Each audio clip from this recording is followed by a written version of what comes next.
Welcome to part 4. Yes, we're off to Belgium, but not on the ferry. We're going on the mighty hovercraft. Now in part 3 we saw loads of top anglers performing. Of course Lee Jackson, who we sent off to that water that he'd never seen before to try and catch a carp. So let's see how he's getting on now while we nip across the water. The next time I see you, yes, we'll be on the way to Belgium. Well, they've certainly moved in on the bait now. I think that one had only been cast out about 5 minutes.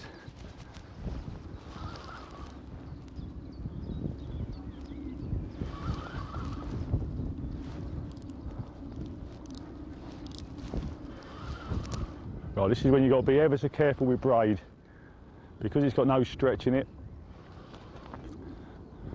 You know, the sort of lunges really, you don't take it easy, like the hook could pull out or the hook link could break. Just got to take it just that little bit easier. That's the reason for using a nylon shock leader on it. When you've got the fish close in, it does act as a little bit of a buffer, so you're a little bit safer. Generally use a nylon leader around about 20 to 30 foot. If you look out there, everything's feeding on the emp, even the swan.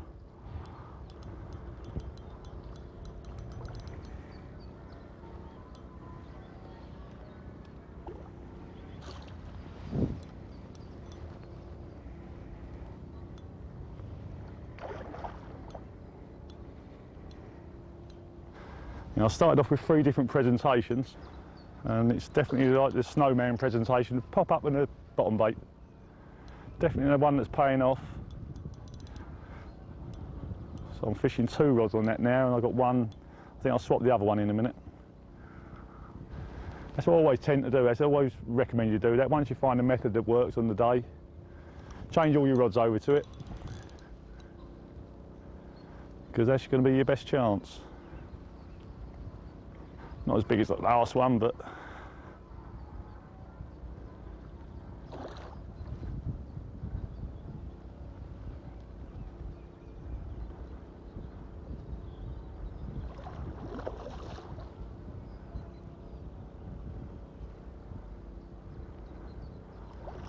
very welcome nevertheless.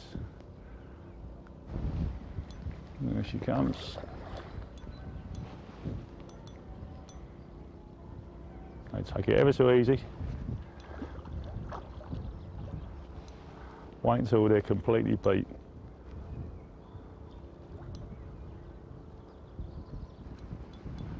There we go, you got wallowing on its side. That's still not going to give up. So don't stab at it with the net, just bring it over the net and away you go, Will. And I'll f that one up. Oh!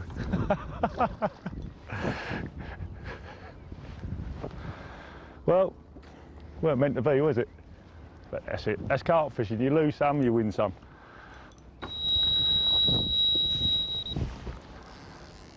That's going to make up for the one I just lost. Oh, she's going a bit.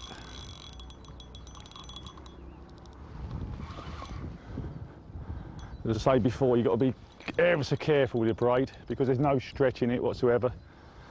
Any false moves and your hook link could go or hook could pull out. Feels like a good fish as well, although you never can tell.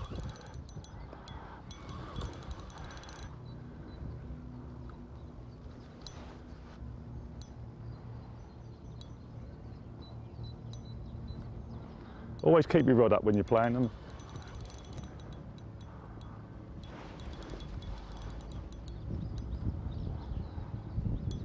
Just keeps all the line away from any obstacles that might be underneath. Well, it was the right choice of the swim. With the help of the bailiff and a little bit of luck, there you go.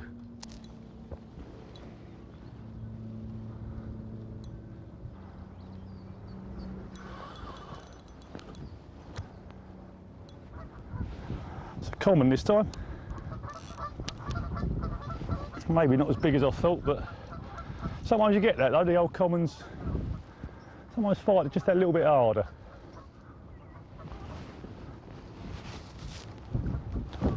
There we go, wallowing on the surface.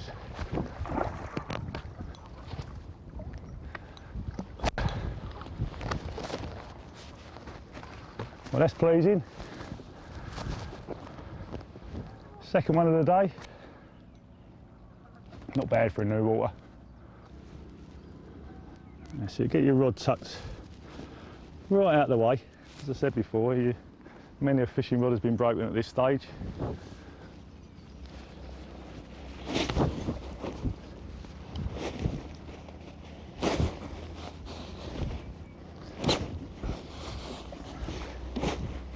It certainly is lively old fish.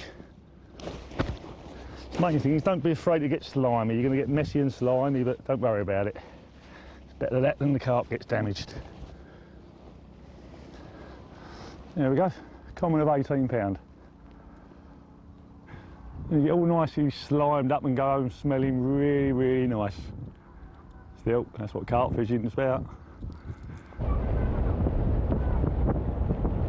How does he do it? That was a nice 18 pounder from Lee. He really hasn't seen that water until fishing on that session. And we're off on our secret mission, as I told you already.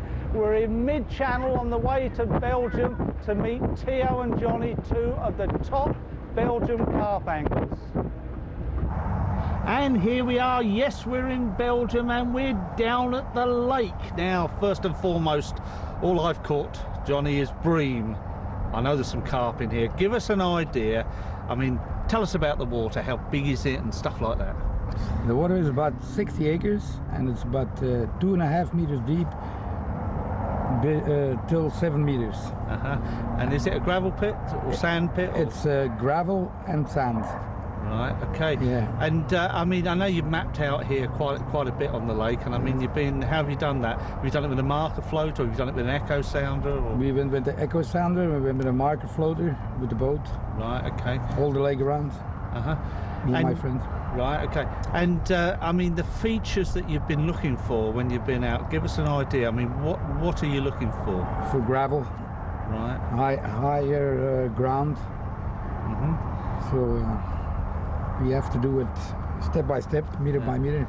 Because you were telling me earlier on that the carp don't show themselves very much here. They just don't leap and show themselves. See them. No. I don't know what's the problem, but you don't see them. No, it's amazing. I mean, we have quite good conditions here at the moment. Yeah. You know, with the wind and it's overcast as well. Yeah, I know a lot of us have been looking. We just haven't seen one. No.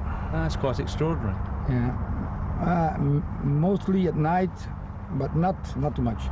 Now, Theo, tell us something about the fish. Now, don't tell me there isn't any bream in here, because I've already caught some. People have caught carp, but I've only caught bream. But seriously, though, tell us a bit about the carp. I mean, do you know how many in the couple of years you've been here? Do you know how many fish are in the water? We think it's about 100 pieces. Right, okay. And then they're mainly big fish, aren't they? There are some big fish up to 46 pounds. Yeah. Right, and that's commons and mirrors as well? Commons and mirrors, yeah. Right. The most of them are commons, the big fish. Right, the bigger fish are.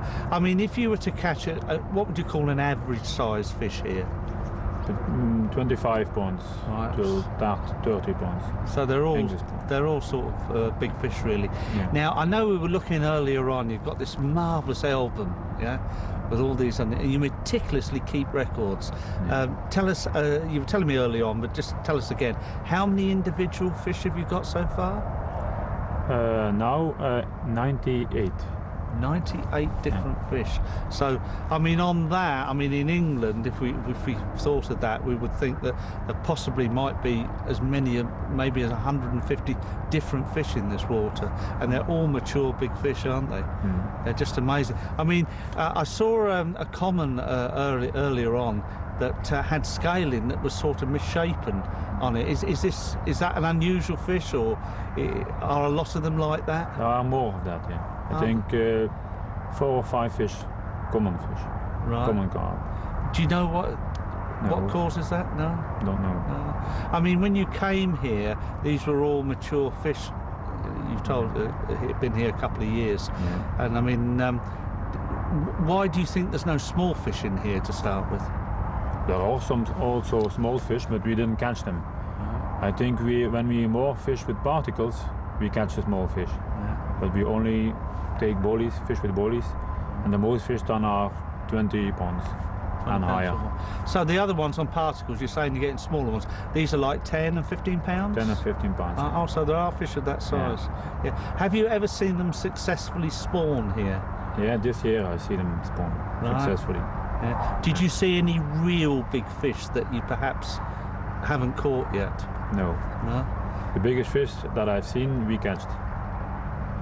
But there could be a surprise in this video. Who knows? We hope so. We might catch one. Who knows? We hope. Tell us a little bit about your own fishing. Now, you've got a look of carp about you, I've got to say. You do. I mean, are you like the people in England where, you know, a lot of their spare thoughts just on trying to catch a carp? I mean, how long have you been carp fishing to start with? I've been carp fishing about 15 years, I think. But I stopped a few years. I fished pike with my uncle. Uh-huh. But I've been carp fishing from 1970 till now. Right. And I guess you caught some pretty big fish in that time. Yeah. I mean, both here in Belgium, and have you fished elsewhere? In France we were a few years ago, me and Theo. Uh-huh. So, but that was not too much. Theo caught one, and I broke one or two. I don't know. I don't know no more, but it was nothing. You better can stay here. You don't have to go to France to catch big fish. No, you're quite happy to fish here because this is a unique chance, because there's 40-pound common carp in this water, and you know, anywhere in the world they're not plentiful. So it really is something else. Have you caught a 40-pound common here yourself? Yes. What did it feel like? Whoa. Good feeling. So Theo, when did you start carp fishing then? I think about 1975. Right, okay. Where did it come from? Did you read English magazines, or was it was big here in Belgium? Did you fish for other species before, or did you just start with carp? No, I did other species before also. But on carp I started when I saw a book. I read a book. When I think on this side of the country, I'm think about the first to catch, to fish on carp with a few people.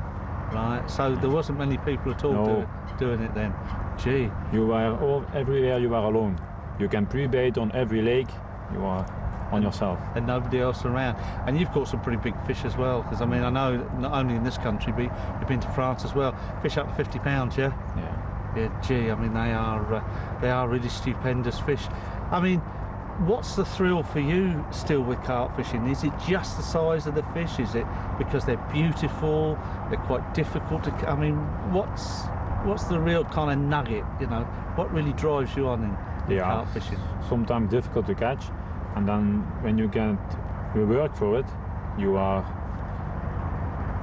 When you do a lot of work, you are pleased to fish, when you catch some fish, and I'm happy with it. And how bigger they are, better it is. Yeah, bigger they are, the better. I guess that's the same the world over, really. Now on to pre-baiting. I know you hold great store in pre-baiting, so tell us, what do you do? We start first, if we have a spot, we pre-bait it a whole week, and we fish. Every day? Every day. Yeah. And we fish Saturday and Sunday, and then we leave it again 1 week alone. We start on another place with bollies and particles. Right. So. And stuff like that. Tell me, I know conditions. I mean, wind factors and stuff like that. Very important. Tell us, what are you looking for? Are you always fishing into the wind or always not? with the wind in the face, we fish. Right. And you find they do move, the fish? Yeah. It's much better than the wind in the back. Really? Yeah. Yeah, that's interesting. Especially on these lakes. And a few lakes here around, it's all the same. What about the depth of water? I mean, surely that affects things as well. If it's blowing quite cool into like a shallowish bay, I mean, will they still move into that, the fish, generally? Maybe not. Maybe they move a little deeper. Right. Yeah. Okay, so really, I mean, it's an awful lot of work, this. I mean, you've just said, you know, you bait up every day. Every day we're busy with fishing and pre-baiting. Yeah, you really do earn these fish, don't you? Yeah. And I think now there's over 85 fish in this just in 2 years. Yeah. And a lot of them 30-pounders. Yeah. Yeah, so it is a special water, do you agree? Yeah, it is a special water. If you work hard, And it has you get bream in something. it, and it has bream in it as well. Yeah, you're lucky to catch bream. Yes, I am. No, I've caught 3 bream. Bait, Theo. Good grief, you make loads of bait. Just give us an idea of how much bait you actually make. I mean, I can't believe it when you were telling me earlier on. I think on a year basis I make some 300 kilos of dry mix. Really? Yeah. Just dry. And between the 3 of you in a sort of baiting campaign, how much dry mix do you estimate? It's about the 900 kilos. 900 kilos. That's over a ton of Yeah. bait. What do you do? Have you got a life besides making bait and going fishing? I mean, how you make bait every night when you go home?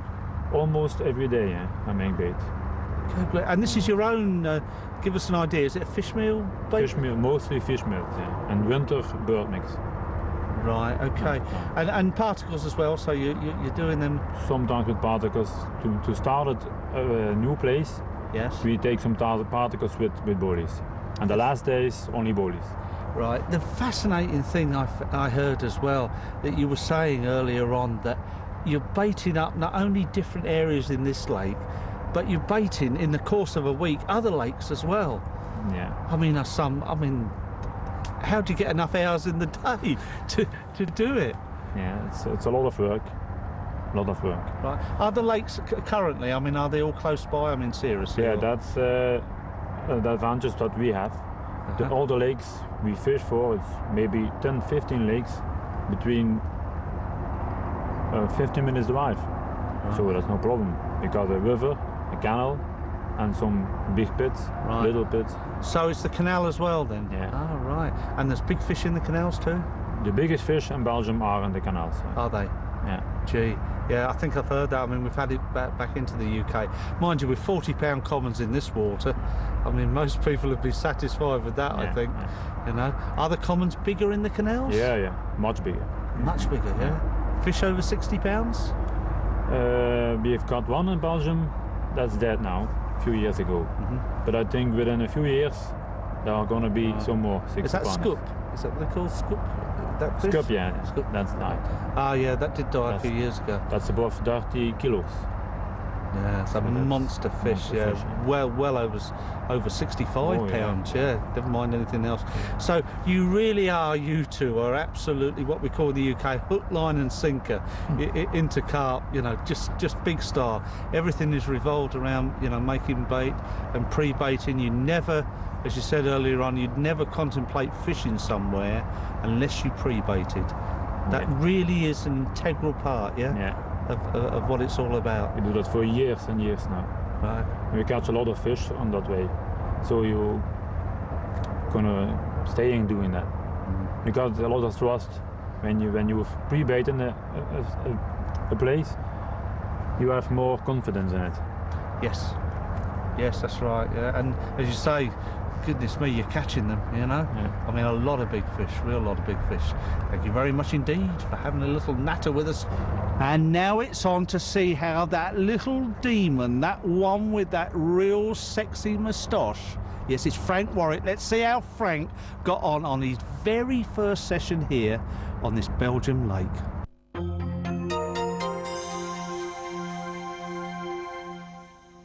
Yes, I've got my shorts on. It's a terrible thing to show, but I'm sure you'll get used to it after a while. Here we are with Frank, main man of the moment. Now, come on, Frank, we got here and you did something quite extraordinary, besides catch a fish, but just talk us through it, because I think everybody, including the Belgian guys, we're all kind of flabbergasted.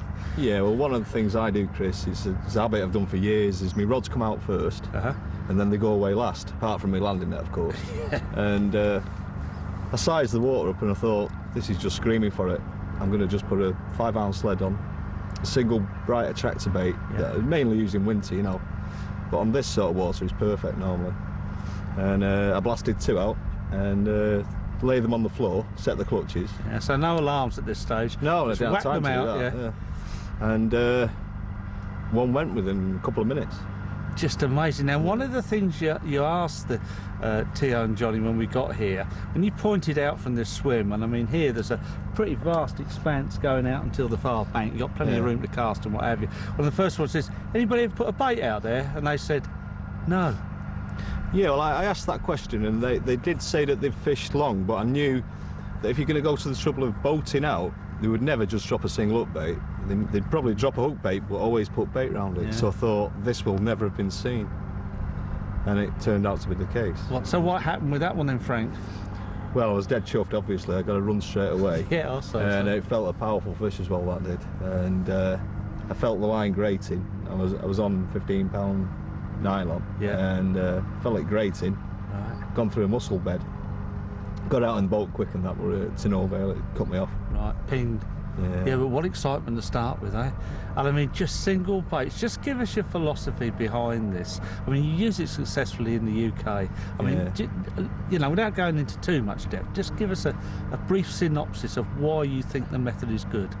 Well, basically, there's a lot of people can't get their head around using that approach. You know, they can't understand that a single bait would work like that. They think you've got to have free offerings in to get them feeding and attract them and all the rest of it.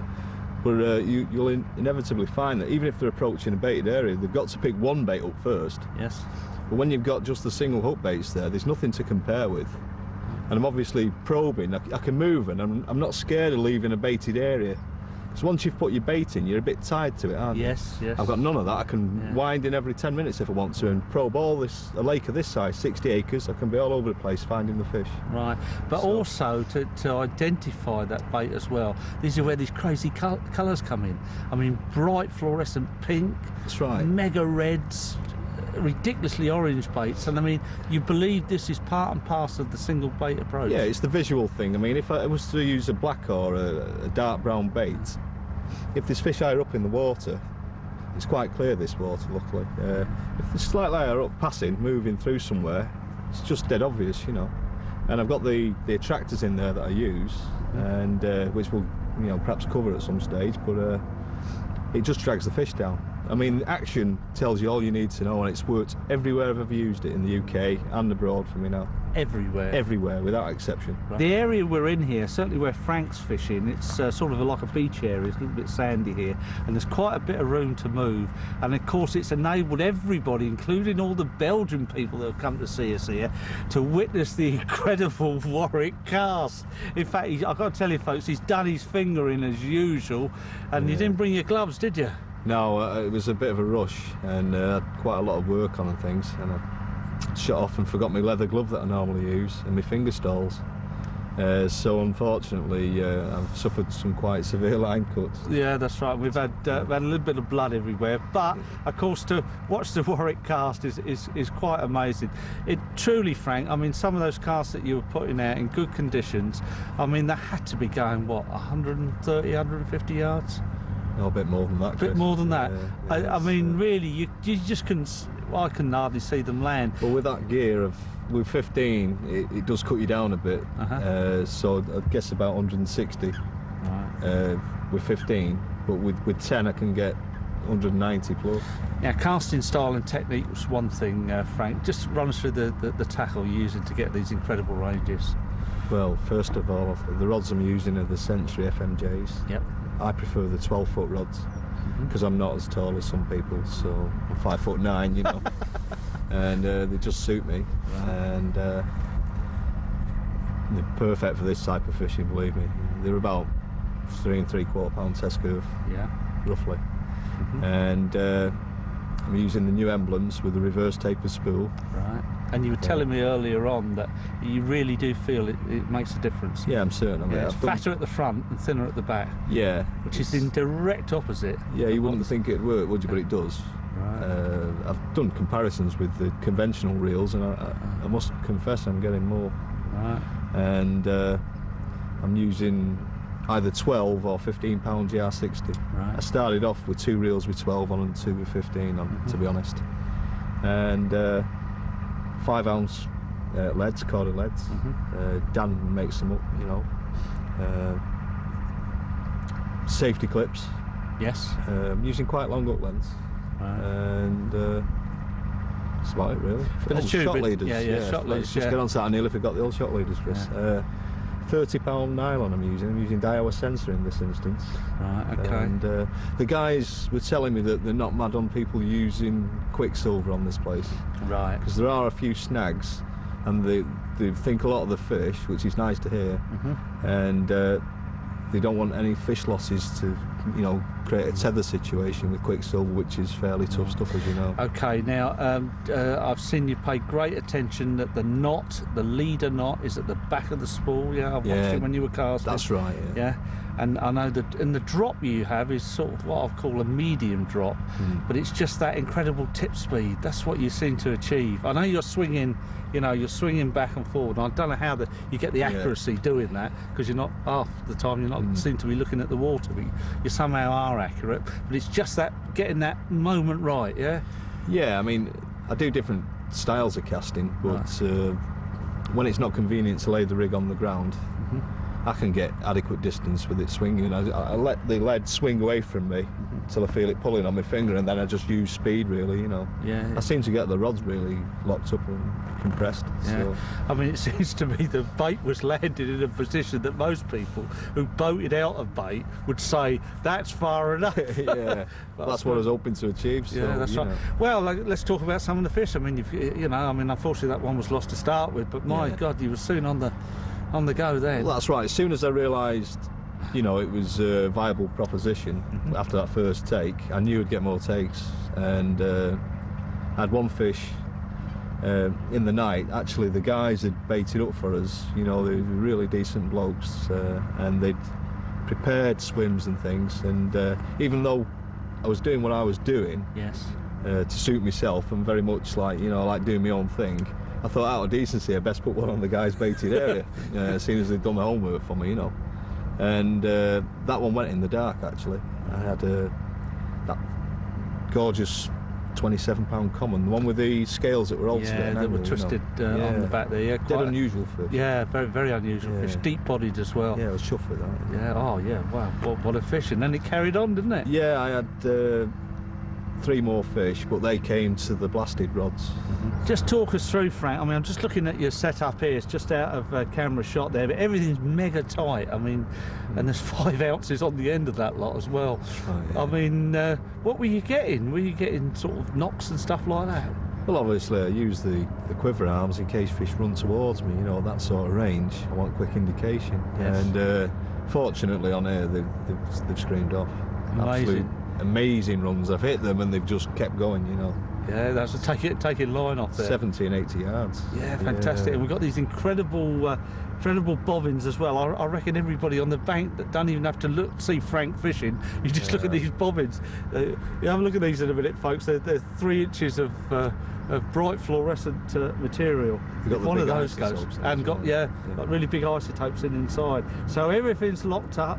You know, I mean, really, they have made a mistake on the rig at that stage.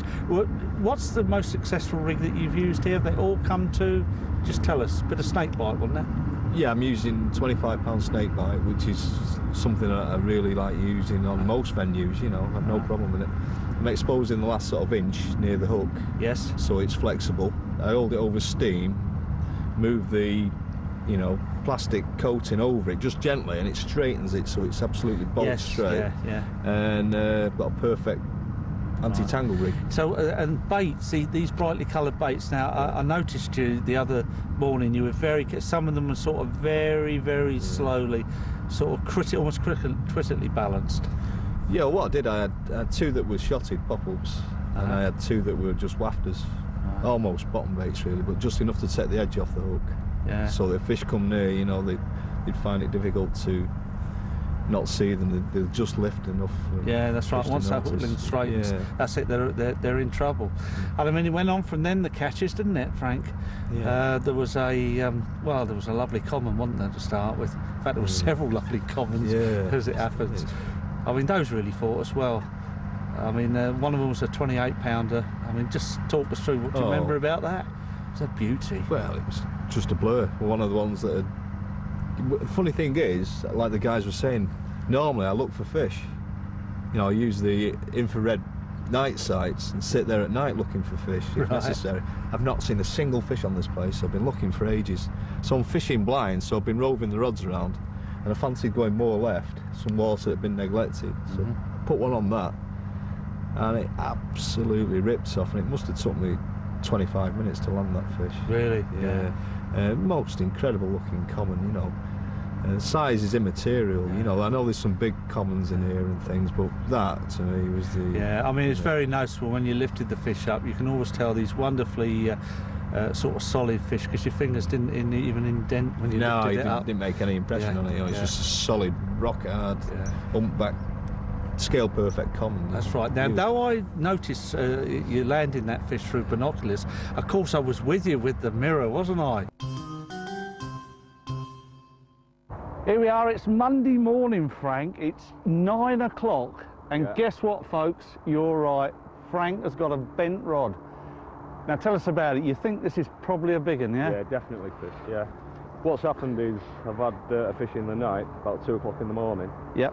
One at about 6:30 this morning, and this one's rode off. I've had one on the baited area, and I've had 2 fish doing my old trick of fishing at mega range. Right, now this is just a single hook bait, yeah? Yeah. Yeah, as far as you can cast? Yeah, absolutely leathered out. You're going to tell me it's one of these incredible baits? Yeah, it is. What colour is it, Frank? Come on. Day glow pink. It's day glow pink. Oh, yeah. Oh, taking line here. Just give us an idea of the setup you've got here. 15 pound GR60. Yep. I'm not taking any chances, you know. Yeah. And I got a cut off yesterday, and unfortunately. This is a serious rod, this as well. Yeah, it's a FMJ with a 5-ounce lead on, and I've got a 30-pound nylon leader on. Yeah. And it's very much what I use in England, to be honest. And yesterday I must have been cut off on a mussel bed. There's nothing I could do about it. That felt I remember that. Yeah, I remember that. This fish is still a fair way out, isn't it? Yeah. Powerful fish. It just took. I had to just stop what I was doing then, you know, with it suddenly ripping off and taking line like that. Also, I must tell you that Johnny had said now is the time. 9 o'clock. We expect some action. Yeah. And spot on the button, wasn't it? 9 o'clock. That. Surprised. I thought it was a big fish, this, but just a powerful fish. Yeah, big plated mirror. Look at that on the back. Yeah, big hump to its back. Not complaining though. Certainly not complaining. Oh yeah. There's the old pink bait, Chris. Look at that. There's that pink bait. Come on, Goose. Do the. That is a nice fish, Frank. That is a nice Lovely. fish. Lovely, lovely. Well done, mate. Great. Fantastic. Oh, it's a pretty fish, isn't it? Yeah. Yeah. Oh, spot on.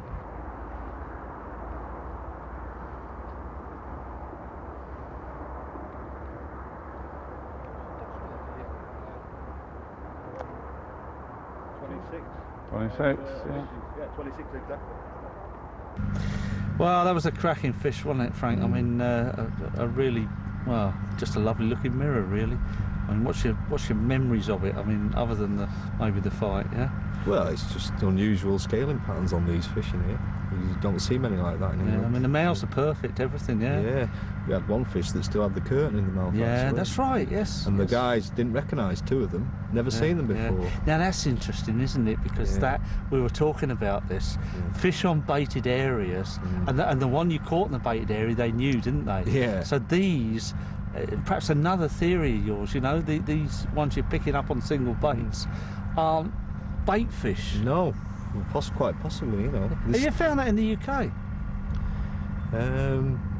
Ish. Now and again. There's, you know, I've had fish at range that don't normally come out from the close in spots. You get 2 sort of distinct patterns emerge sometimes, you know. But on other occasions, you know, you've had fish that have come out at long range that come out in the margins the following week. So, and, you know, so it varies. Yeah, it varies. Either or. Okay, well look, the conditions have changed now today. We've got sunshine, wind's changed. In fact, it's changed quite dramatically. Yeah. And well, you're not going to move from here, but what are you going to do? I mean, you were saying, you know, you're sort of a bit restless, aren't you? Yeah, well, the guys have got a far bank over there that they never fish off, and they said that they keep it for birds and, you know, nature reserve type thing. And I thought, oh, just perfect. If I can't fish the bank, I'll fish it from here. Right. You know, they're not into this, but I am. And so I'm going to get my spare spools, braided up, and I'm going to fill them right from the base. Right. And see how far I can go over. I'm going to go as far as I can. Gee, well, it's a hell of a long way, Frank. That's It's right. a tremendously long way. I mean, all the way out there. Well, obviously, braid, now you're going to get help with, you know, recognition of bites. Of course, it might get, you know, I mean, there's a lot of beds of goodness knows what to go over there, mussels and what have you. Well, it's, you know, it is a sinking braid, but it's not. It's going to lie like the nylon does, you know, as far as I can see. And you're still going to go mega tight, yeah? Yeah. The beauty of the braid is you get quick indication, obviously, you know, even at massive range, they only move a couple of feet and it shows on the indicator. With nylon, I'm sure they're moving 20, 30 yards sometimes before you get your take. I tend to agree, yeah. You know, on a massive distance like that. Much more than the sort of people realise. Well, no wonder the Belgians and Nick Jones, you know, one bait anywhere Warwick. But of course it's worked. It's worked, well, Frank. I can live with that, can't I? It's better than being called Lady Legs Ball. Now, talking about braid, let's get back to our man in Kent, Lee Jackson, to see what he's got to say on the subject. Right, braided mainline. It's something I've used now for 4 or 5 seasons, and I'm absolutely sold on the stuff. I'm using today the new one from Gardner, and so far very happy with it. It's a new one out. It's like, you know, got good sinking qualities, unlike most braids. Having said that, I've caught plenty of fish on the ones that float, so I don't know if it makes that much difference. But the main advantages with braid is because it's got absolutely zero stretch. You can fill features loads better than you can with nylon. And I mean, obviously, even if you're not fishing with braid, this is a very big advantage on a marker rod. And another real big advantage with it is because of the zero stretch, it's absolutely brilliant for bite indication. Basically, if you get an inch of movement at the bait end of things, you get an inch of movement at the rod end of things. And it's absolutely brilliant. And another thing, a good thing, of course, it's ever so fine in diameter. So therefore, like 15-pound braid is about the equivalent of thickness of 8-pound nylon. So it's a real big sort of bonus when it comes to long casting. One disadvantage with a braid is because it's got no stretch, it's a little bit airy when you're playing fish. You've got to be ever so careful. You know, you feel all the lunges and everything. One thing I'll do to sort of, you know, acts as a little bit of a safeguard is I'll use a nylon leader. So it's a leader of about 20 to 30 foot long. And in actual fact, I say nylon, at the moment I've been trying these new fluorocarbon leaders. And I think, though more expensive fluorocarbon, because it's got similar light refraction qualities to water, it's a lot less visible than ordinary monofilament. So I think it could really be an advantage. You know, though say it costs more, blow the cost. One thing you do need to do is you need to know how to tie a leader knot properly. And after many years of sort of trying different leader knots, I've really come up with one what I'm totally convinced is the strongest knot going. And I'll show you how to tie it. Right, let's attach our braid to a leader. Right, first of all, I'll double over the braid like so. And I'll cross over the braid and the leader material. In actual fact, this is a grinner knot, but the braid is doubled up. Now, make a loop like that. Come up through the loop. Excuse me for using my mouth, but it's the only way I know how to do it.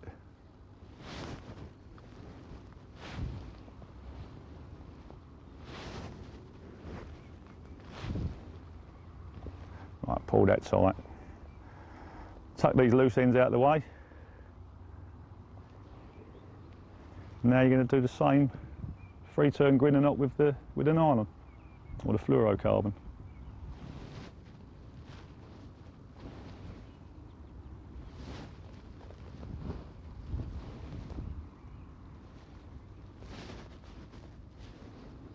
Incidentally, this fluorocarbon's 20-pound breaking strain. I like to use quite a nice, stiff, strong one, you know, for leaders. Looks a bit tatty at this point because you've got all them ends But once they're trimmed off,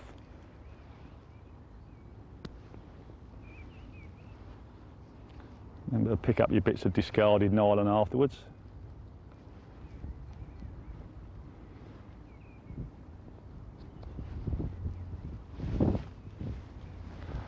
And there we go.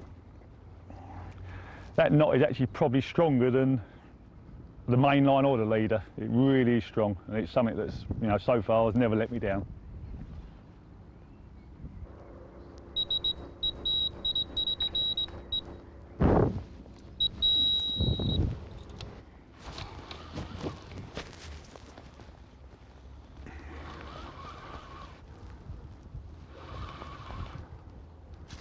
Right, it's really come good at the end. There's one crashed out over there as we're playing this one.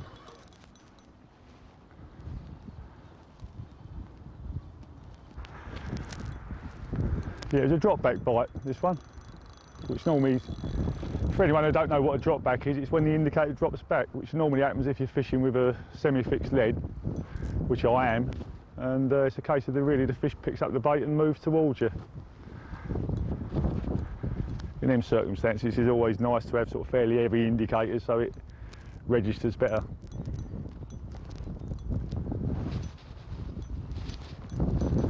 Always be careful with the where you're putting the net in. There's a nail down there, and your landing net could easily get caught on that and restricts you from netting the fish properly.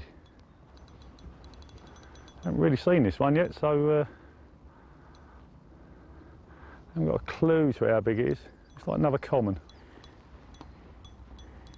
About the same size as the last one, it looks.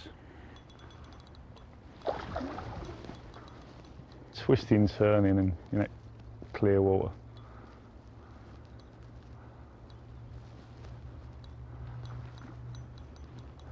Another one jumped down the other end.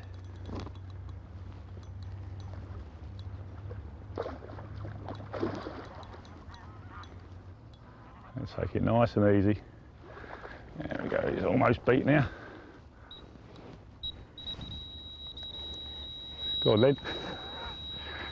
I don't know what we're going to do now, we've got to bite on the other rod. I'll get this one in quickly. Now it's the time to rush things. Yep, well, we got that one in.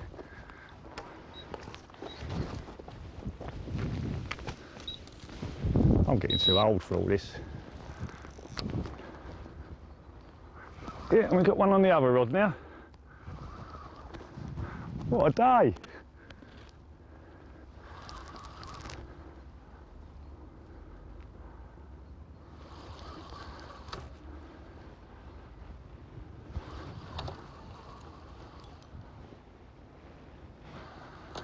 This doesn't happen all the time, folks. 2 bites at once.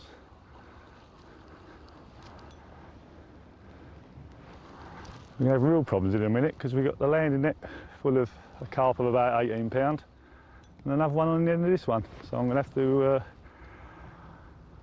try a little bit of a tricky manoeuvre. That's a tench. Oh, that's quite handy because I can unhook this by hand. Especially when my landing net's caught in that now. Well, now, what did I tell you, Jackson, about that now? I think we gently ease this one in. They're a good account of themselves, they're a tench.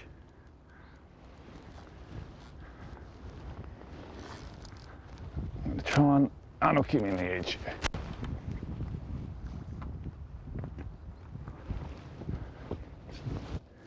Always respect other fish. It's I know it's not what we're fishing for, but they've still got the right to be looked after. There we go, carp in the net. Tench on at the same time.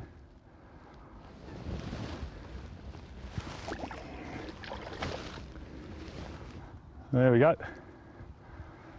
I'm a common, around about 16 pound this one. Nice dark coloured fish. I think we put him back, eh? Take a final look at them before you put them back, because you might not see one for a long while. And the way today's going, could be plenty more.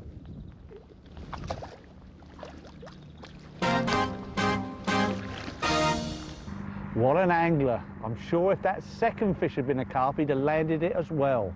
Now, let me tell you something besides. Something really exciting happened last night. Not in the bar, actually down the lake.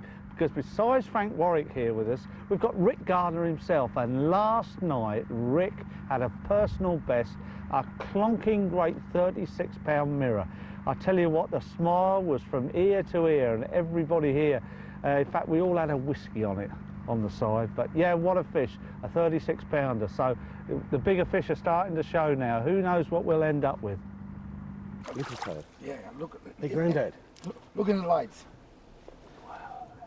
See how little tail he has? Oh, yeah. Look, look, look. 36. Oh, Brilliant. Brilliant, Rick. what can you say? I'm absolutely really bowled over. Thank you very, very much. That's the way to That's have it. absolutely fantastic. Well, here it is. Here it is. Come on, Rick. Personal best. A lovely fish. 36-pounder. 36 something, yeah. The width across the back of this is Fabulous fish. fantastic. Huge. Now, come on, quickly tell us about it. Well, we baited, we'd been having about half the fish off the baits and about half of them in open water. Uh-huh. And old Frank last night, he moved his right-hand rod over and he said to me, why don't you just boat one right out there? I couldn't cast it like he was. So I boated 3 baits right out, and probably best part of 200 yards, 170 odd yards. Yeah. And this one went during the night, 4 o'clock this morning. Very solid fight, just dogged all the way in. I don't know whether it weeded itself for a while, but it came up out of that, and we didn't have a lot of trouble netting it. Yeah, to be honest, it wasn't a lot of trouble, which was good. Now, I do believe this has got a name. It's in their book, isn't it, Rick? It's in the book, Johnny was saying, yeah.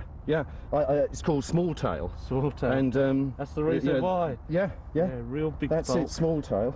Yeah. And What a lovely... I'm delighted to meet Small Tail. What a lovely, lovely fish. Yeah. And beautiful weather today. Yeah, Really yeah. nice. Let's well get it back done, in the water, eh? Les. Well Yeah. done, mate. Yeah.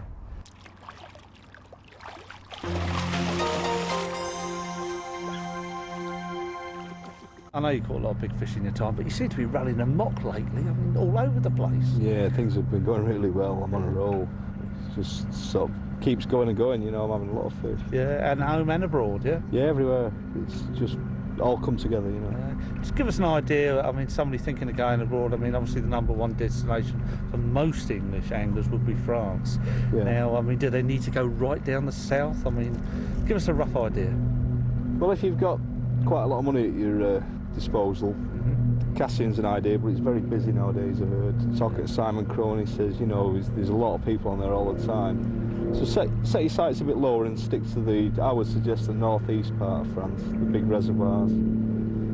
If you want to go and do a little bit of big water fishing, obviously you've got your, your trips where they cater for you and everything. Yes, yeah, the smaller waters that are heavily stocked. But if you like this sort of fishing we've got here, the northeastern reservoirs Well, are perfect. name some of them. There's the Chantico, Yeah, Man's Temple, Orient, Sharms, Lyres. big Moose. water. So the tackle all needs upgrading, doesn't it, Frank? Yeah, beef your gear up. Pretend not pretend, just look at it as though you're fishing the big water in England. You know, you've got to have the reels that have the capacity of heavy line, 15-pound line minimum. Yeah. You don't want to be messing around with 10. No. Forget that. You've got different set of problems really in France. You've got crayfish for starters that can be nipping your line, And poisson chat. Yeah, poisson chat. You've got a number of problems. So go well prepared, 15-pound line, stronger odds, 3-pound test curve I would suggest. And you can get away going lighter, but it's just not worth it. And what about bait? Bait's an interesting subject really. Some waters, to be honest with you, we've found in the early days you could go and absolutely fill it in, people seeing that ton up at Lac de Dave, where they were going mad, and it was condensed the film over, it was probably filmed over quite a while, and it gave a false impression. So you got people going over, ordering ridiculous amounts of bait. But on the big reservoirs we found that it's perhaps err on the side of caution, and have it with you by all means. Yes. And then just be careful with the application of it. Right. It's better to go out, if you use a boat, to go out and use smaller quantities. Right. Well, and nothing's... pick your spots. Yeah, that's right, but I mean, you've proved it here. Yeah. I mean, the Belgian guys here, Theo and Johnny, claim that you could survive on your fishing tactics so far this week on a 1 6-egg mix. Well, that's the joke about it, you know. I mean, they were telling me that they have a ton of base mix dry that they roll up and all that. And I says I could get away with what you've done with a 6-egger. But in reality, Kev Knights supplied me with some superb bait. I'm going to look at that side of it now, and I'm going to start using the bait. You know, the single bait thing worked initially, but it's slowed off now, so I'm going to really start and work at it. Just very briefly, I mean, permits and stuff like that. What do? Do you go down to the lake and I guess just ask somebody? I mean, what? Yeah, I mean, if you've not done your own work, you must do your homework. You've got to read up, ask people, ask about, get a place recommended. If you hear bad things about a place, don't be put off. Try it for yourself, because you know, people will tell you, oh, there's trouble there and there's trouble here, and you get there and you find out it's doing big fish and you're keeping there's no it quiet. trouble whatsoever. Try it for yourself, but do your homework a little bit, but someone you trust that you got a bit, you know, of respect for. And KM's Guide to European Waters is a place to start, really, if you want a list of waters to look at. It's still very valid, and if you find a bit of blue, if you're going down to the place that you've got in mind, it doesn't take you long to stop. If you see people fishing, you usually get German or Dutch guys, you know, Belgians. Yeah, they speak English, don't they? Yeah, most of them do. They're bilingual, so you can speak several languages. So you stop and ask where the permits are, and they're usually very helpful. Now, one thing when you go abroad, Frank, I mean, particularly in France, I mean, night fishing isn't as easy, you know, as it sounds out here. You've got to be, well, basically you've got to be careful and watch what you do. Just give us the quick lowdown on night fishing. In what respect, Chris? Well, into Europe. I mean, I believe it's not sort of generally allowed unless special permission, stuff like that. Well, usually on some of the more established waters now, you'll have a tiny stretch of bank that you can night fish legally. And even these big waters, they're making these inroads into it now, and there's more and more waters that are doing it, but there's people still leaving litter and things, and they're being closed off. So, you know, whilst we're getting somewhere, it's there's jeopardy because people it's a shame. Aren't acting the same. I mean, is it a general blanket cover? I mean, how do you check? Obviously, you go to the water. I guess you ask, do you? Well, and do your own work again, but there's a lot of the government-run waters are shut at night anyhow. Are they? Yeah, you just Full can't stop. fish at night. Yeah, they just won't allow it. Yeah, and you just run the gauntlet. What happens if you do decide to run the gauntlet? Well, they'll usually give you a warning first, if you're lucky. But usually, a rod and reel's common. They'll take one of your rods and reels and walk off with it. And confiscate it, Oh, yeah. And you've got to go and pay a fine before you get it back. Right. If you're very unlucky, they'll take all your gear. And they can even take your car. And there's not a lot you can do if you're in a foreign country. Yeah, really, so car as well. Yeah, so you're not calling the shots. At their mercy, you know. You're jeopardising your gear, basically. Right. Far better proposition is to fish day-only areas that are neglected. You get guys that must fish 24 hours a day that go on the holidays. Yes. And they're all cramming in one little area, like shanty. It used to be like a couple of swims. Yes. And they're all crowded in there and blanking because the fish have been pressured. So it's best to just get a nice campsite, a couple of quid a night with hot showers, bar, have a nice tea. Yeah. After dark, shower, get up just before light and get back to your swim. Yeah. And then the fish will be there in the daytime. And I could give you a few examples. Yeah, I mean, you've caught basically in the daytime. Yeah, good. Well, good sound knowledge from Frank again. Here we are in a live, real fishing situation, Frank, here on the bank. What rigs, your approach to rigs here, but I mean, essentially, what rigs are you using here today? I mean, you've caught some fish already, hopefully some more. Give us a rundown. Well, I started off using the long shank hooks that I'm really keen on, with the balanced bottom baits and pop-ups. Right. They work with either really well. Yes. And it's just the turning effect that I'm always looking for, really.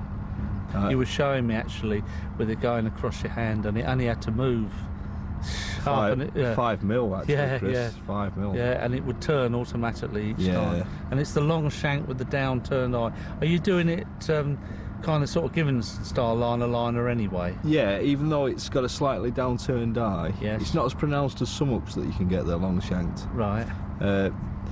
But I'm enhancing it with a liner, and also I'm using a knotless knot Yes. with the 25-pound snake bite, Yes. with the last inch exposed, so it's more flexible near the hook to give it the movement. Right. And what I'm doing is I'm using a little tiny piece of clear shrink tube up the shank of the hook at the back of the bend Yes. to trap the hair on the knotless knot. This is important, this. Yes. And when the fish, you know, it stops you from having too long a hair flailing about. But when the fish try and spit the bait out, the bait flies down and moves that sleeving back. Yes. Every time I land a fish, it's right down near the eye of the hook. Yeah, I mean, a couple of the fish I saw you land, I mean, the first thing I looked at was the hook holes, and they were well inside Good the hook mouth. holes, weren't they? Yeah, they were good. And that was on barbless as well. Yeah, yeah. You know, I'd crimp them down and that. So what about the hook? Are you messing about with the actual length of the snake bite? I mean, you got snake bite on all rods. Yeah, I Right, just okay. use it so much at the time. It's £25. Yeah. I can use it in every situation, really. People say to me, oh, well, it's okay in weed and that because it looks like weed, but I don't like it in clear water and that.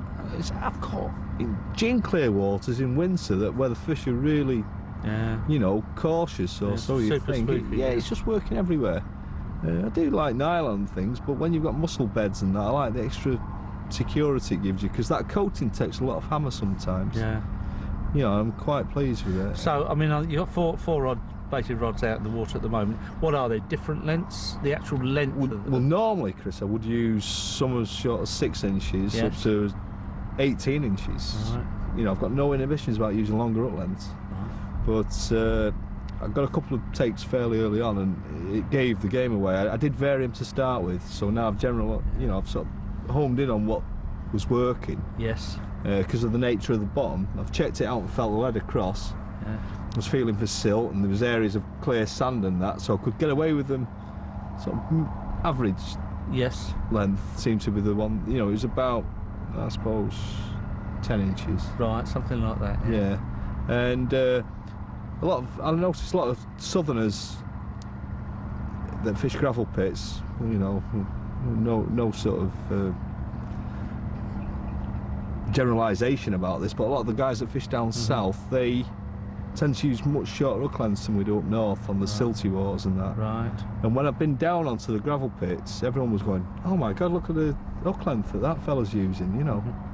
Look at the length on that fella. And I says, well, it works for me, you know. And it's always caught me fish.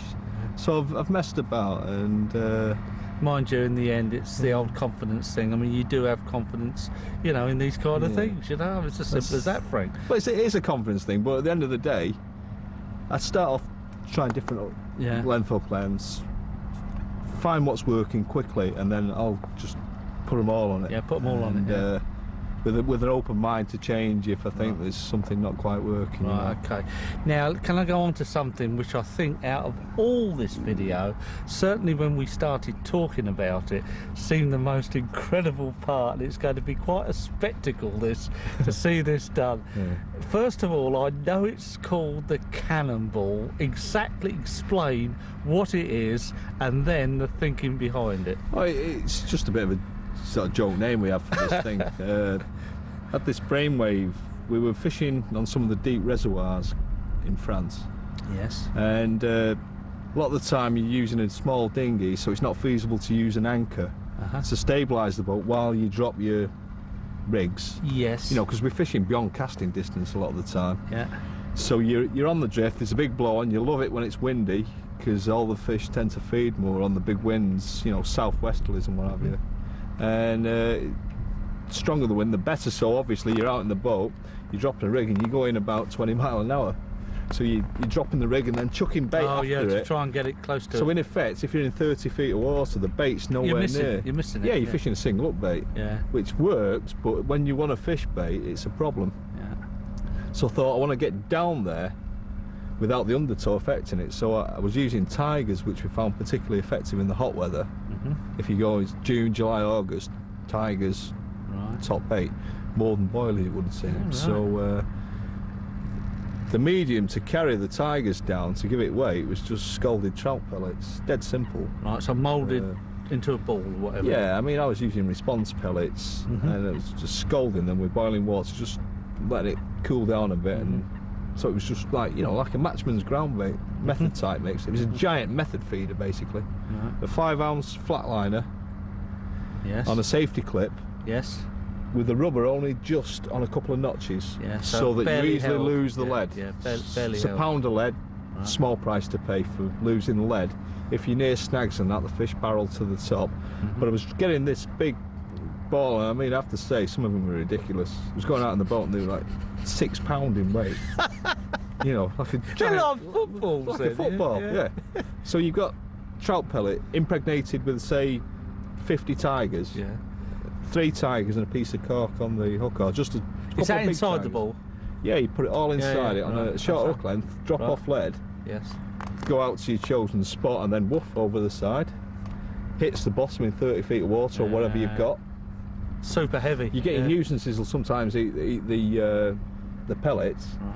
but a lot of the fish don't seem to mither with tigers, apart from the carp. You know, you get very occasionally you'll have a nuisance, but you know, you're avoiding the poisson chat and the craze with tigers. Yes.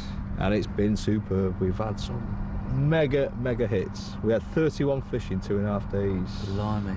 These Well, are that was bigger- days only fishing Yeah. last year, you know, Yeah. and it was very effective. Now, I'll tell you what, even you, Frank, couldn't cast one of them, that's for sure. Do you want to bet? You're going to have to use the boat, I'm sure, Yeah, to get it yeah. out there. But it's a fair point, that, I guess, because it's so heavy, it does go down. Yeah, you just, Bosh, yeah. it's just like a giant method feeder, that's all. Right. You know. Right, yeah, that's how people can identify it. And as I said earlier, you get a lot of the Continentals will use very small quantities of bait, and they're horrified when they see us English going mad and dumping loads Yeah. in, like we did in the early days. Yes. So it's just a way of fine-tuning what you're doing and getting the tigers down to the bottom without them spreading all over the place. Right. You know. Well, you've heard it first here on the Gardner Carp Wise video. Will it produce the goods for Frank, or is it another one of his ideas? Well, I'm going to be trying it, Chris, so you'll soon find out. You know, it's. Fine. I think it's going to work. What do you think? That'll do for me. Few little tips while you're away, obviously in another country. Remember things like don't drink the water. There's plenty of supermarkets around. Make sure you have the correct provisions, medication. Even looking at the water all day long, you can get a headache, so make sure you've got some paracetamols. And remember at night, sometimes, especially in the hot weather, you've got a mozzie problem, so get yourself a light or something or other to help combat that. I mean, it's using really your common sense here when you're abroad, and also remember that you are in somebody else's country as well. So try and act in a responsible way. Well, enough of all that. Now, what does everybody want to know about? Yes, it's rigs. Okay, start with Theo. Explain some of the rigs you use out here in Belgium. When I'm on the canals, and certainly in winter time, I take combi link rig. Combi link, Yeah, right? most of the time, yeah. With some silkworm, 25 pounds, and Yes. some amnesia. Right, And I take overloaded right. with 4 grams, something like that. Yes. And then when the fish pick it up, they already got a hook. How long is the actual amnesia? Say 2 inches, something like yeah, that? something like that, yeah. Right. And the amnesia on the back, on the hook Yes. side, then I fish with ground bait. Right. And I do it other ways. The silkworm on the hook, yes. that's for pop-up.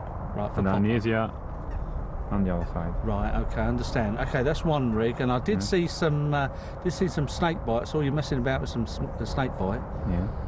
I use that for pop-ups Right. most of the time, yeah. Okay. So what do you do? Strip back Straight back. from yeah. the hook? Yeah. Does it depend on how high you want the pop-up, or? Yeah. Or do you tend to be make it very? on all- Yeah. Do you tend to be very close to the bottom though? Yeah. Most of the time? Most of the time, 1 inches. 1 inch. Yeah. Right, okay. On to Johnny. There's and the last one. I mean, what's this? A kind of general rig, yeah? Yeah, it's a normal rig, not too fussy.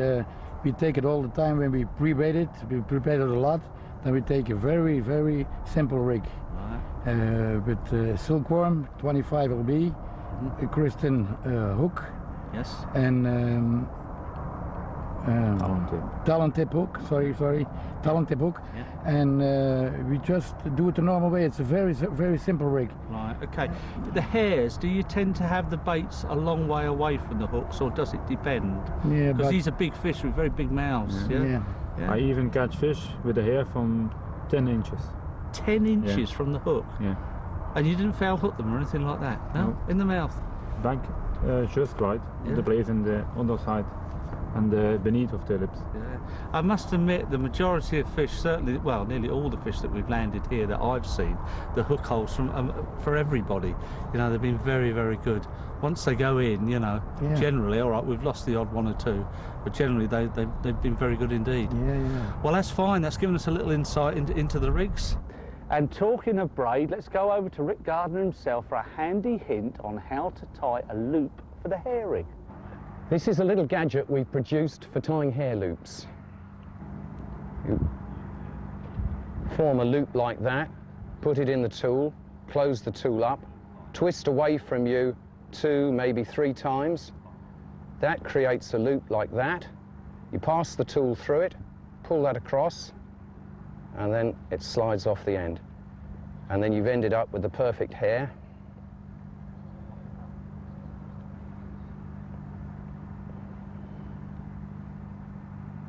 And you get the perfect hair loop every time, and with a bit of practice, you can even do it in the dark.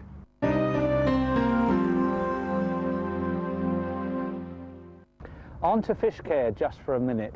Now, everything over here has to be beefed up in size. I mean, the fish are pretty large, you've seen already.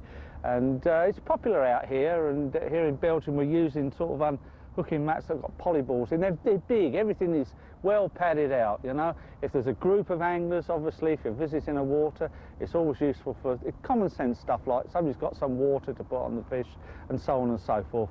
So no harm can come to it whatsoever. This ground here, because we're on a gravel pit, it's quite stony and hard, so we've made sure that everywhere's thoroughly soaked and there's just giant unhooking mats everywhere. Now, another thing as well, obviously at the range sometimes these fish are caught, especially if there's weed about, you've got a problem in getting stuck. So using a boat is preferable. They have these wonderful electric motors now. And again, all right, you want to land the fish, of course you do, but it's the safeguard of the fish as well. And you'd be amazed sometimes at range of fish that appears to be absolutely stuck solid. You get out over the boat with it and in heavy weeds, suddenly it comes free. So a couple of common sense tips about catching and looking after these big foreign fish. Yes, there's been a few fish caught. In fact, yesterday morning it was all go. First out of the blocks was Rick Gardner with a very nice 26-pounder. Boy, that gave him a tussle and a half, so Rick's been having a good week here. He's had a new personal best the day before, and now another one, a 26, so that was great, a great start to the morning. Now that 26-pounder of Rick's, did you recognise that one? No, it's a new one. You don't know him. So a new one, yeah? Again for the album. For the album. Yeah. So it's going to be, I mean, there must be over 90 different fishes that you've identified now. Yeah. It makes you wonder what really is in here, doesn't it? Eh? Yeah. There might be 2 or 3 absolutely huge great fish. It would be nice. We hope so. I'm sure it would be. Then it was all action down here in Frank and Theo and Johnny's swim. First of all, it was Frank with an absolute storming run, and then no sooner had he struck, what happened? I think, was it you? Yeah, I got a run too. So two at once. Now Frank was playing his, but I mean, was yours at really long range? Yeah, about 300 meters. Yeah. Right. So So what happened then? Did you have to go out? Yeah, we take the boat and going straight to him because of the weed in the water. Yeah, It's better to go straight to the fish and play it at the boat. Right, okay. took us a long time to get in the boat. Yeah, It was that's right, like 300 metres away. Even if you went after it was a fair old way. So eventually, anyway, the main thing was it was landed. Yeah. So Frank's, I know, was a 35-pounder. That was just a magnificently shaped fish. Just absolutely. Did you know that one? No, also a new one. Didn't know that one either. Yeah. How about that? It's a beautiful fish. Beautiful. Yeah, absolutely. I mean, just perfect proportions. Yeah. And yours was a beauty too, because Yeah. that was, what was that? 28.5 pounds. 28.5 pounds. And that's the one that was sliding slightly grey looking, wasn't it? Yeah, yeah, it We've was had these nice. sort of goldy coloured fish, haven't we? Yeah. Now I think that one you do know, don't you? Yeah, Yeah. that Yeah. one we know. Yeah, we know Is that one gaining in weight? Or? Yeah, 1 kilo. 1 kilo. 1 kilo since 2 months. 2 months ago it was Yeah. landed Yeah, then, yeah. so they are getting bigger. Lovely Yeah. fish. So for about 20 minutes it was all action, wasn't it? Yeah, It was really exciting. Some fabulous fish being caught. No doubt about that. Some real crackers. Now you fish as a team. Do you always fish together to start with? I mean, are you always together, or do you sort of individually? I know you talk to one another with mobile phones, which makes sense to me. But also besides that, I mean, do you tend to put baits in one area or spread them about? I mean, what do you do? That depends. When we go together fishing, we're making a great place, big place. We bait it then on a big gravel, Right. and then we fish together. When we're not pre-baiting, then we put rods everywhere against the wind Yes. on our faces. On that places we fish. And sometimes we fish. He fish alone a place, I fish alone in one place. We pre-bait it almost. Normally we pre-bait it a week, Yes, in the and we week, and then fish yeah. only in the weekends. Yeah. Do you always fish or try to fish with the wind in your face? Always. Yeah, they do. This is a big gravel pit. This they do, in your experience, move. Move with the wind, yeah. No doubt about it. Yeah, no doubt about it. Yeah, you've proved it many Yeah. times. It's better always, when the wind is blowing in your face, fish there, you catch fish. That's right. You have got the beauty of being able to get the vehicle around, but most of the. Yeah, yeah, You know, so you haven't got that's to nice. have long arms through, No, no. through carrying everything, because it really is a fatigue thing. Yeah. That's great. Now, besides putting bait out at the boats, pre-bait and ground bait, you're also actually boating out your hook baits as well. Yeah. Are there any special techniques that people need to know for that? Do you have to keep a tight line, or Yeah. you know what? Yeah. We keep a tight line, a very tight line. Otherwise, with all the grass in the water and everything, and all the Weeds. weeds, yeah. So we keep it so tight possible. Right. Okay. Do you take both rods out, or didn't I see one? Yeah, both one on the one on the bank though, Yeah. holding one rod and taking another one Yeah. with them as well. So Yeah. I mean, that sort of, you can do Two it in rods. one hit. Then, and you tend to use. I've noticed you tend to use these fantastic electric motors. Yeah, they're pretty Really, good. really yeah. good. Yeah, and you've obviously they're battery powered, I guess. Yeah. Yeah, yeah. We need a lot of batteries. Yeah. Using the batteries, that's right. Yeah. Well, of course, living quite close to the water, it's handy, really. 'Cause you Yeah. can go home, can't you? We always and- bring one home and one is empty. Yeah. Yeah. How long would they last then? I mean, going out and putting out sort of, you've got 3 baits each. I mean, In full power, they last about 1 hour, 1 hour and a half. right, okay. And we always use that full power because we have to go real fast back to the bank. But we did already. We throw the bait in, Yes. and before we were on the bank, it was taking already line. You know. Got to bite already. There we have to go very quickly back to the bank. Good stuff again, good solid stuff. Now, we've all seen a few interesting things while we've been away here. Things like bottles of whiskey, things like a few bottles of wine even, and of course some beer. But the most interesting spectacle, besides the fish of course, is this incredible wagon of Johnny's. I have never seen anything like it. It's decked out inside, folks, with a bed. It's got places for the rods where they're sort of split in half. There's boxes and compartments. Everything is custom made, and the outside of it, well, just have a look. It's just absolutely fantastic. It's one of the best carp mobiles I think I've ever seen. Now, when we arrived, you'd very kindly baited 5 spots for us. I mean, all around the lake. It has to be said, and they're all marked with sticks. Now, you found these, and this is how I know you work most of the time. You found these with the use of an echo sounder. What features are you looking for? We are looking for gravel banks, shallower water, Right. and that's the place where the greyfish and the mussels are. Yes. And we always fish on the gravel bars. Yeah, just behind it or above on top of it. Right. Okay. Is there much weed in this particular lake? Yeah, There is. Yeah. much meat. Yeah. Right. So all these points were sort of they were shallower areas, Yeah, right, around yeah. there, and some of them quite close to the bank as well, aren't they? Yeah. Yeah. Yet you were telling me, Johnny was telling me, once you get out into this lake, right out in there, it's quite level, isn't it? Yeah, yeah. It's How quite deep level. is it? It's about 3 meters to 7 meters deep.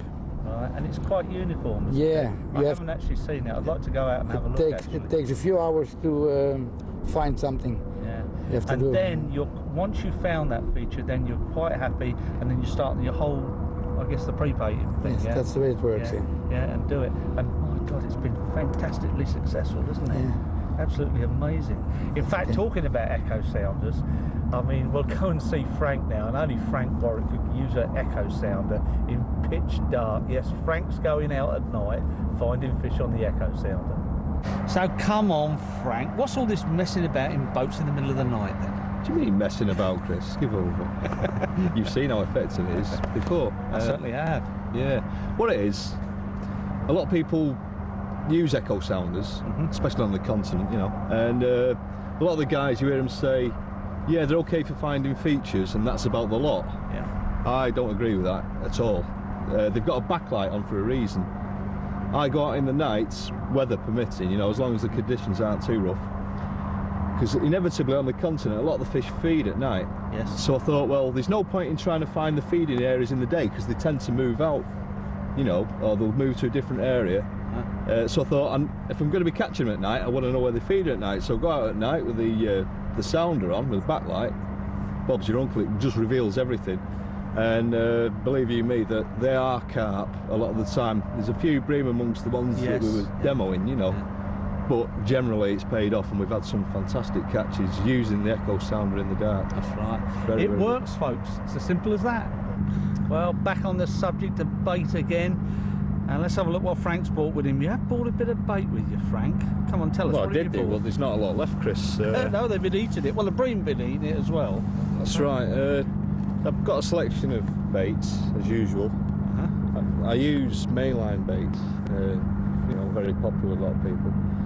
I've got some 24mm Assassinate there, an Activate, that's been air dried. Yeah. In case the weather's too bad to use the boat safely, I'll use a throwing stick and bait up closer. Right, so these are essentially bigger baits though, aren't they? Yeah, 24mm, 25s. Okay, what are these? These are smaller baits, just visual baits, you know, like I'm into that sort of thing. Yeah. What I've been doing is using Activate, Yep. quite a lot of dart bait, with just a handful of various colours in. You know, I've got some more here. Dream Lake Specials, these are. Yeah, yeah. Sort of a blackcurrant type flavour. Really, all the Continental fish seem to like them. Right. You know, small amount of those mixed with mainly fish meals. And then on to the incredible hook baits. Yeah. The fluorescent hook baits. So what's the theory behind this, Frank? We've got pinks and yellows and really bright. I mean, what's the whole, you know, what's so special about them? No one else does it. That's what's special about it.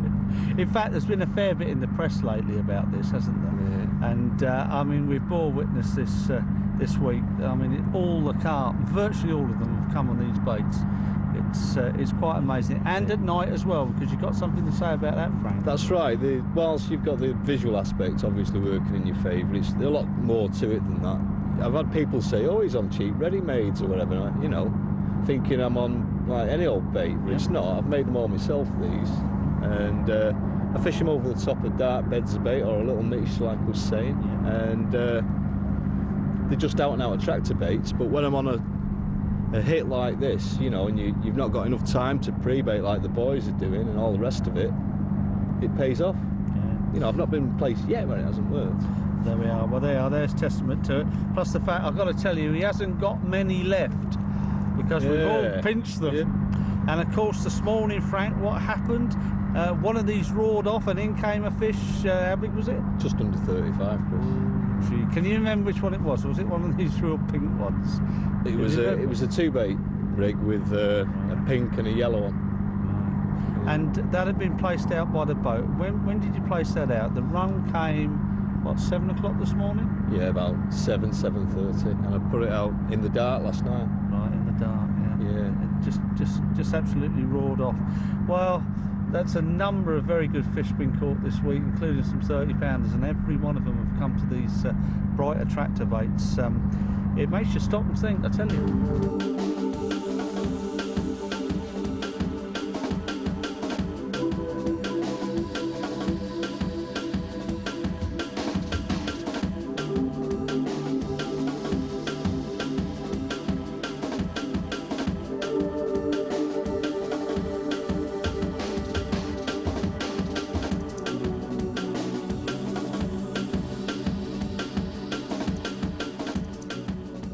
tell you what, the weather's changed again, Frank. We've got coats on again.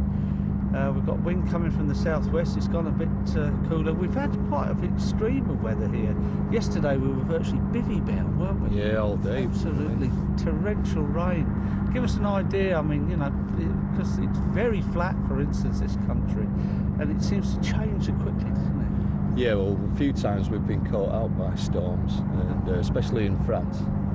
And you understand why the French have the shutters on the windows. We've been in storms that have been that strong, people were getting windows smashed. Unbelievable. Trees down everywhere, thousands of trees. The bivvies were torn to pieces. You know, on some of the big reservoirs that exposed, there's nothing to stop them. It's coming over, say, 5 miles of water and hitting you. So some of your small bivvies and things, you know, that aren't up to the job, you're going to get found out if you... Yeah, or, you know, you've got to try and make them, peg them out as securely with guy ropes as well. But even that, as you say, sometimes it's not up to it. Yeah, and the other extremes as well is the sun you get. You know, you can't get in the bivvy sometimes, and you know, it's like an oven all day. And if you're one of these people that is prone to getting sunburn, and you've got no trees on the bank, there's something else to consider. So it's a good idea to take an umbrella with you as well as all your gear. Yeah, and of course a hat as well. A hat, yeah. Now, certainly for people like me that hasn't got too much on top, yeah, the hat is on most of the time. Yeah. But at the moment the sun isn't out. But of course the wind is a big factor in carp fishing. It does affect things, doesn't it, Frank? Yeah, I found more so in Europe than in the UK, especially on waters that aren't as pressured. They're very prone to moving on the wind, new wind, fresh wind. You know, if you're fishing the teeth of it, generally that's where the fish are. I've very rarely caught on the back of the wind, and it would appear that the stronger the wind, you know, a big southwesterly or a westerly is what you want, and right in the teeth of it, the fish are there. Well, this is what you've been doing. You've been moving those baits further and further to the left of the swim into where the wind is blowing. In fact, it's backed off a little bit now, but it has been predominant sort of throughout our stay, hasn't it, really? Yeah. Looking out into the water, I can see a few of the Belgian boys' markers. They're nifty devices, aren't they, Frank? They are indeed, yeah. They take a lot more care than a lot of people because they're fishing this sort of method a lot, you know. They put in bait in every day, so they've got to have permanent markers that are safe to use as well. So they've got the markers that will lean over. If you get a run and the line brushes against it, they fix to the bottom. You know, they're swiveled, aren't they? That's bottom. Right, yeah. So that's the only part that you can actually catch occasionally, but very, very rare. Yeah, they'll just lean over as your line flicks across and then come back up, you know. Yeah, they've got foam in the top, haven't they? Stuff down the top that keeps them up. They're very durable. In fact, Theo was telling me they've been using them like this. The design has remained unchanged for the last 10 years, so obviously it must work. Yeah, I've seen people using them all over Europe, you know. So. Yeah, I've seen them at Fisherville as well. Yeah, very handy. Again, trying to think of all the angles, getting everything absolutely spot on to give yourself the best chance to catch one.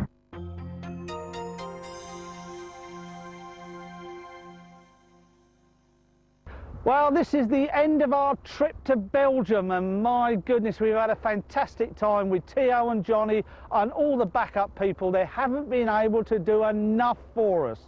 And of course, a special thanks does go to Lee Jackson, who took on what seemed a pretty tall order to start with. That was to go to a virgin water and catch a fish.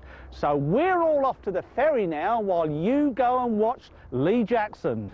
Well, I started out today using different rigs on all rods. You come to a new water and you're never really sure what's going to produce, whether you need to use pop-ups, bottom baits or whatever. Well, this is a presentation that's done it for me today, a simple snowman rig, which involves using a pop-up and an ordinary bottom bait. I mean, for more detail on how to tie this rig, see the rig drawings. But basically that lands in the water, rests on the top of any weed. You've got a nice fruity pop-up there and a nice sort of fishy flavoured bottom bait there. It don't have to be the same baits. But that's the winner, and once you find the winning method on the day, then I'd suggest changing all rods to it. But don't be fooled into thinking that that's the rig that'll catch them tomorrow, because it doesn't always work like that. Anyway, there we go. I think I'll sling that out in a minute and see if I can catch another one.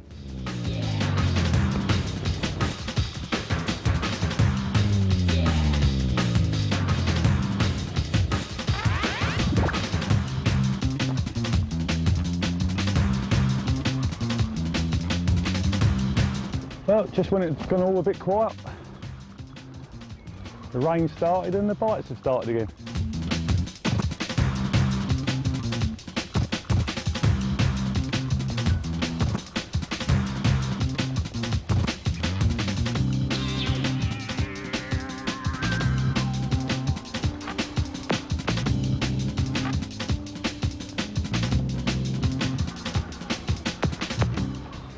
The old swan knows what's going on out there.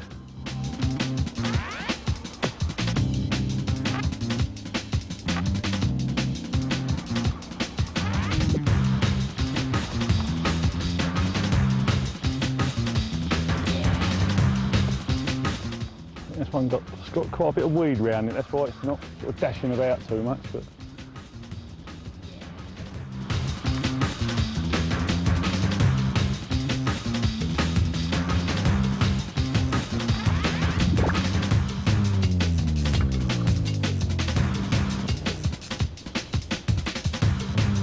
well, I think we've got the best one of the day on here. It feels ever so heavy.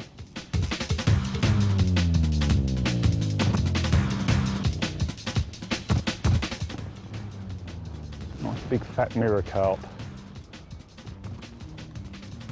Take it ever so gently, there's no rush.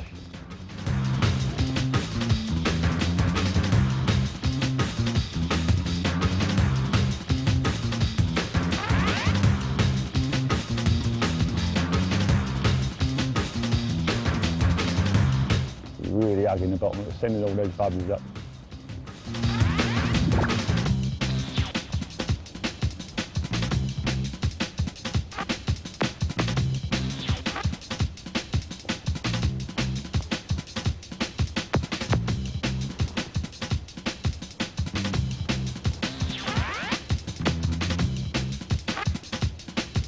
Yeah, just let them wallow around, there's no rush. Other than a big stroke of bad luck is yours.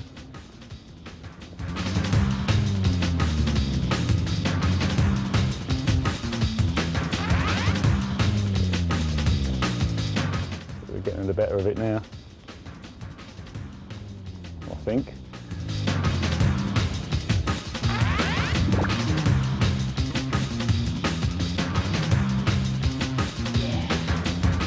Here we go, as soon as I hit that surface, you know it's nearly over.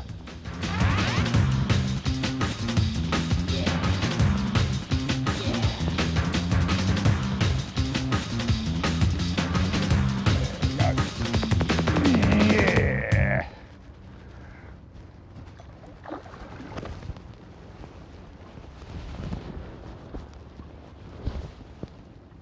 A good sized fish, this one.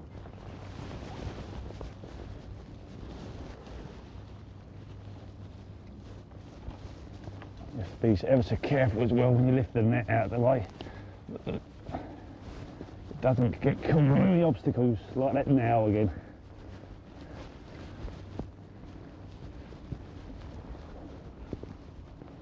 If I had a pair of pliers, I'd pull that now out. There we go.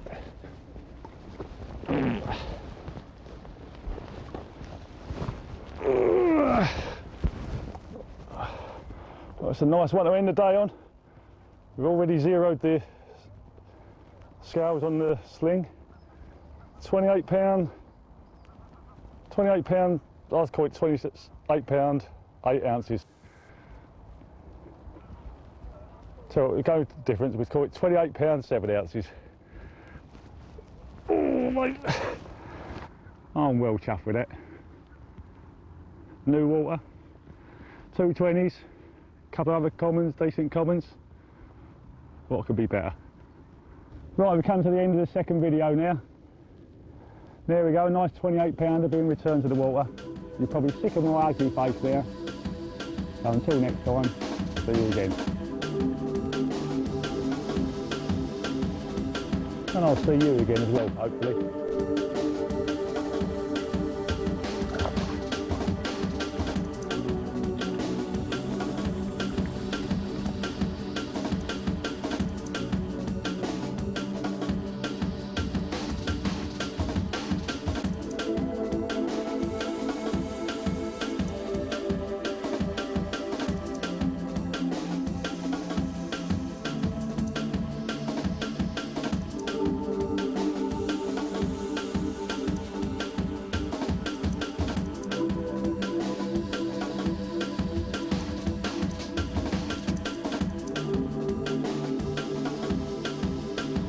Now we've only got a day left, but we're very low on bait, and we mentioned about a ton of dry mix. So we've had a delivery, as you can see, and the boys are hard at it here. Will there be enough left for the next day? What do you think? Okay, right.